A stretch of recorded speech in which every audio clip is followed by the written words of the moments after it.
Our scouts at Dien send daily reports.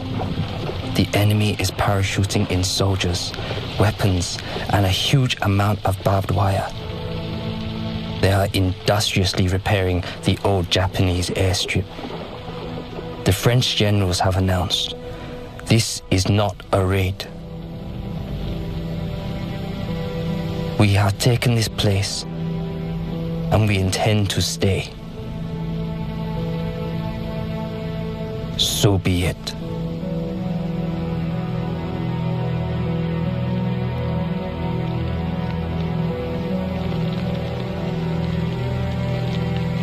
Soviet director Roman Kármán is given total access to Giap's army to help him tell the story of the battle.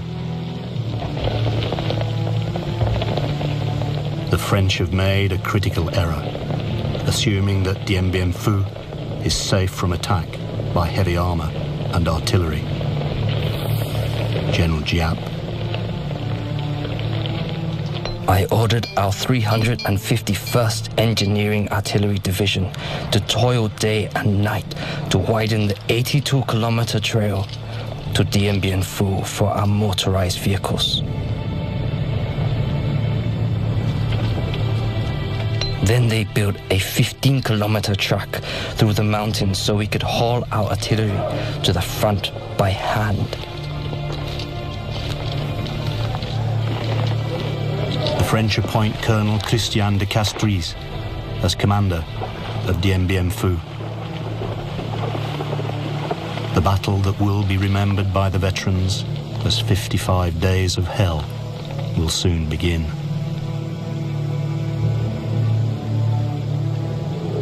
No quarter will be given, none will be asked for.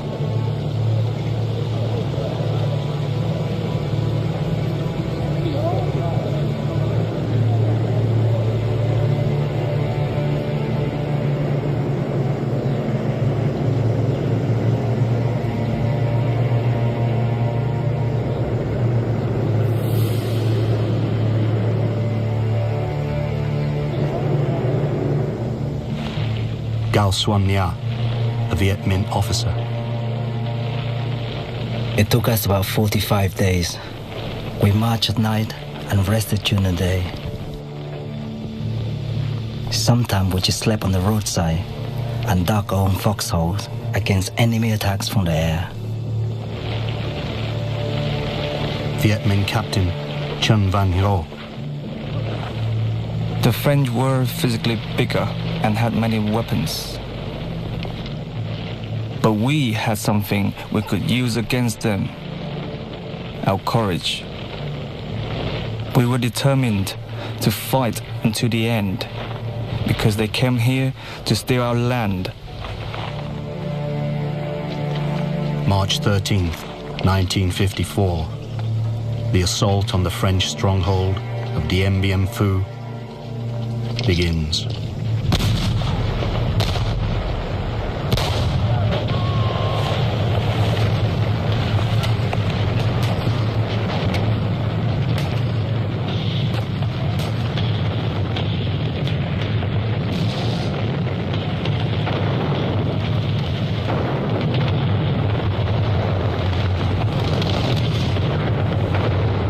General Giap.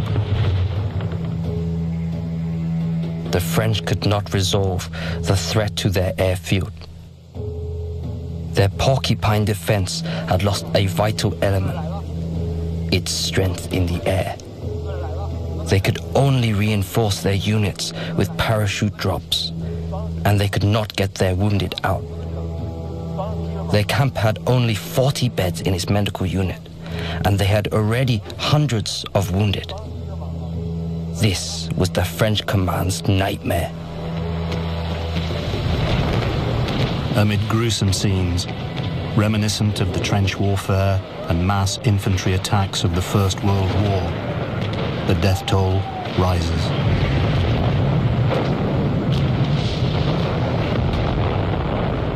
There are countless acts of heroism on both sides as the Battle of Dien Bien Phu becomes part of military folklore.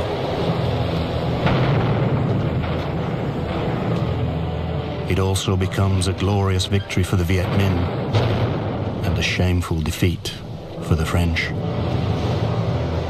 French resistance ends on May 7th. Giap orders a full-scale infantry attack.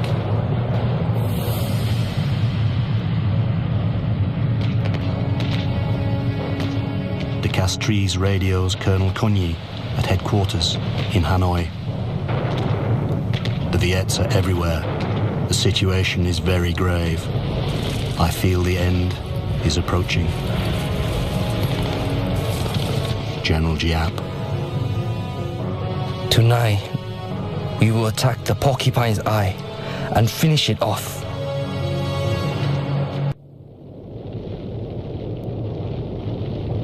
Late in the afternoon, Giap hears the fateful news from his 312th Division. All enemy soldiers in the command post have surrendered. We have arrested De Castries. Suddenly, everyone in the headquarters shouted, clapped their hands and hugged one another. They jumped for joy like children. Some people cried, others stood with their mouths gaping. The faces of others turned pale with shock.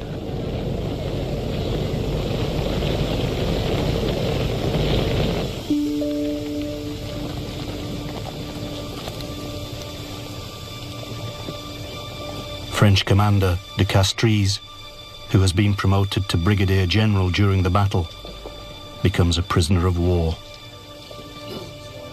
He will be released after 4 months. One of the lucky ones.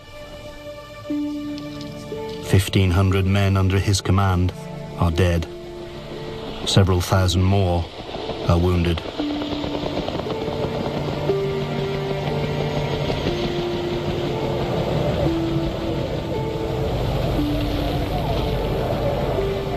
The Red Cross evacuates a fortunate few hundred of the Viet Minh's 10,000 prisoners.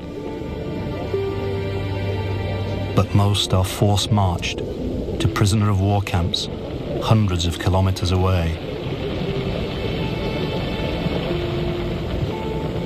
Less than 4,000 will survive to be repatriated to France.